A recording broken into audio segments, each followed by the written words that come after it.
The Black Utopia. Episode 1. Seems like you're ready. A graduated bar graph with only 2 bars. We see a black man and woman sitting next to one another in the middle of an extensive cherrywood bench. The gentleman wears a pastel mauve turtleneck with modest gold link chain. We see the crown of his highly sheen afro as he bows his head intermittently to take notes on a steno pad.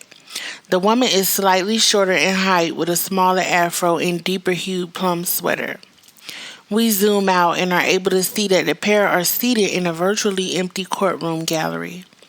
All rise. The Honorable Judge Johnson presides over the present proceedings, which have recommenced for the purpose of establishing the societal fitness of Mr. Robert B. Kelly.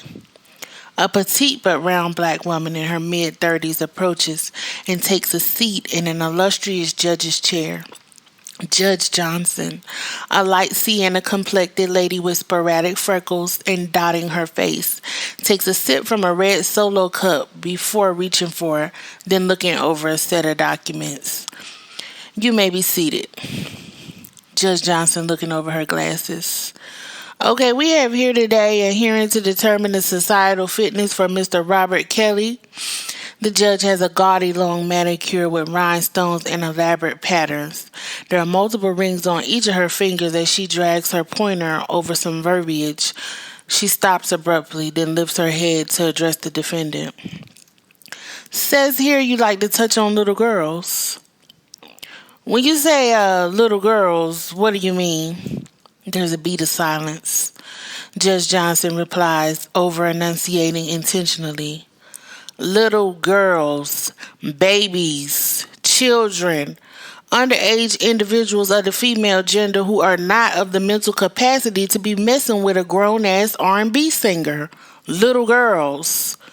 She holds her mouth in the shape of the word girls while peering at Mr. Kelly with a venomous look in her eyes.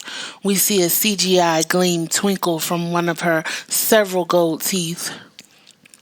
Robert Kelly responds. Anytime you see me with somebody, whether it's romantic, musical, business, whatever the relationship might be, just know it's out of the kindness of my heart. That's the problem. My heart is too big. Judge Johnson rebuts. Well, judging by the medical report from the 13-year-old protege who's been living with you for the last 8 months, that's not the only thing that's too big. The child had to receive stitches. That was something different. That was a misunderstanding. When a woman expresses to you that she is ready for certain things, as a man, you can only take her word for it. And honestly, it seemed like she was ready. Except a 13-year-old is not a woman, Mr. Kelly. This is not your first time being considered for societal fitness, nor is it the second. This is your 5th time here. The first time they lied on me. The second time the young woman didn't give me a statement. The 3rd time was misunderstanding. The 4th person, she was bringing up things that happened way before the great sovereignty, so that was dropped on the technicality. This time it's just a matter of y'all not respecting free love. Judge Johnson sits up straight in her seat. She takes a deep breath while staring at Mr. Kelly for a beat. Mr. Kelly, the only semblance of a law that we have here in the Utopia reservation is the great hierarchy. If a member of our just and fair new society is found to infringe upon the process of self-actualization of another, then we must determine their societal fitness.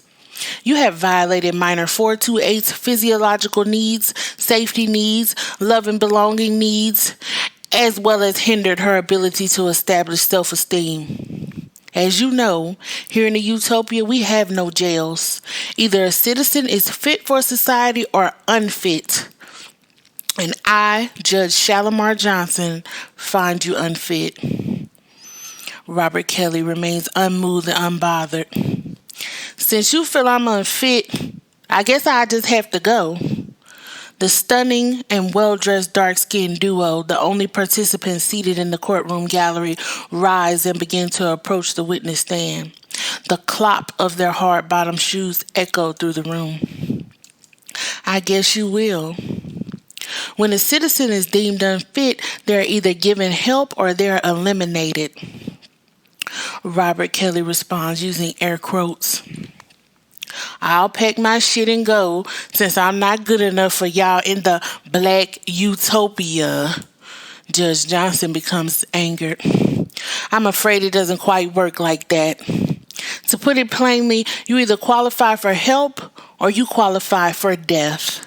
There will be no packing of any bags. You have an affinity for fucking kids. There's nothing we can do for you here in the Utopia.